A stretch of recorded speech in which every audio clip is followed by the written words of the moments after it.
साथियों, आज हम बिजली के मुद्दे को लेकर, क्योंकि हमने 5 तारीख को एमडी बिजली बोर्ड के साथ मीटिंग करनी थी और हमने निर्णय लिया था कि उससे पहले हमारे किसान भाइयों की बिजली से संबंधित समस्या हम जाने और ताकि एमडी बिजली बोर्ड को उन समस्याओं के बारे में अवगत करवाएं।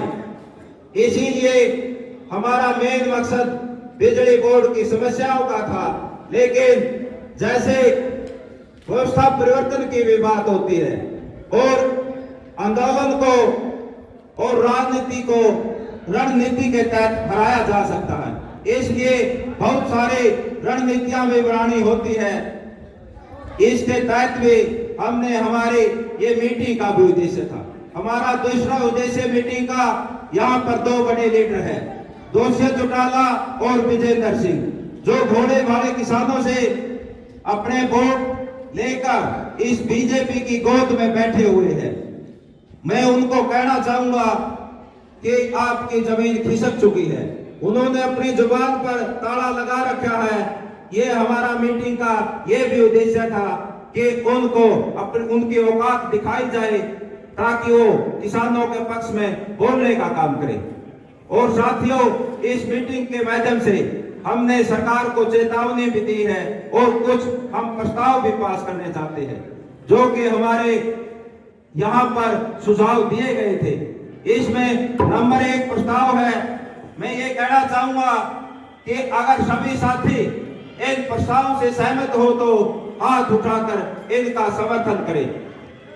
पहला प्रस्ताव हमारा है कि जो केंद्र सरकार ये काले कानून लाई है, इनको निरस्त किया जाए और एमएसपी का कानून बनाकर हमें दिया जाए।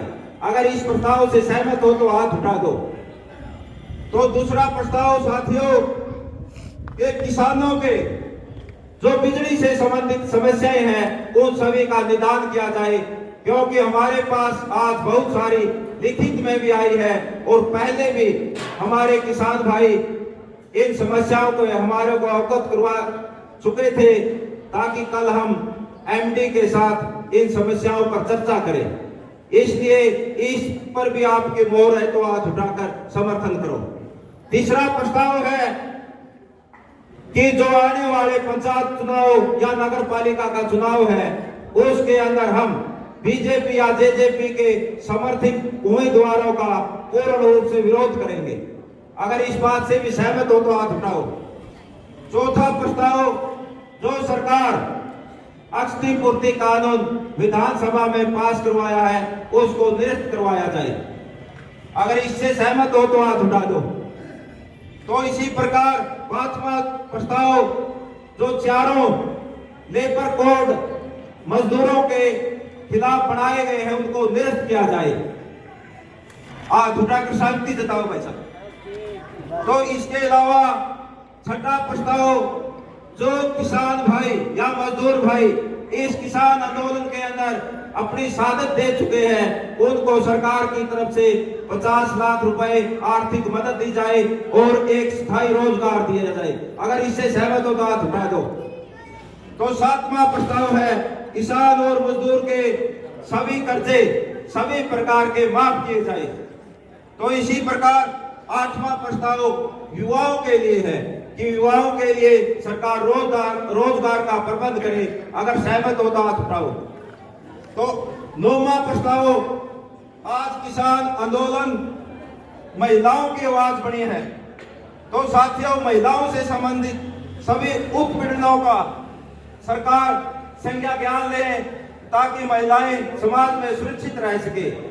इन 9 प्रस्तावों से अगर आप सभी सहमत हो तो आप उठाकर सहमति जताओ।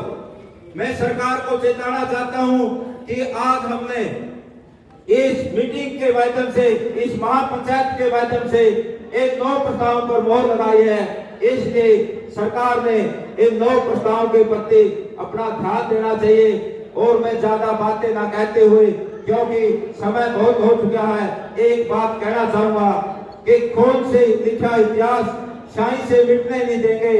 बेचे होंगे रेल जहाज तूने, लेकिन किसानों की जमीन को नहीं बिकने देंगे। इन्हीं बातों के साथ मैं अपनी वाणी को विराम देता हूं और 2 नारे लगाऊंगा। संयुक्त किसान मोर्चा जिंदाबाद, किसान मजदूर एकता जिंदाबाद, सबकी जात का भाईचारा जिंदाबाद, इंकलाब जिंदाबाद, भारत माता की जय। और साथियों, आप बड़ी भारी संख्या में प्रत्येक गांव से इस मीटिंग में पहुंचे, इसके लिए हत्या की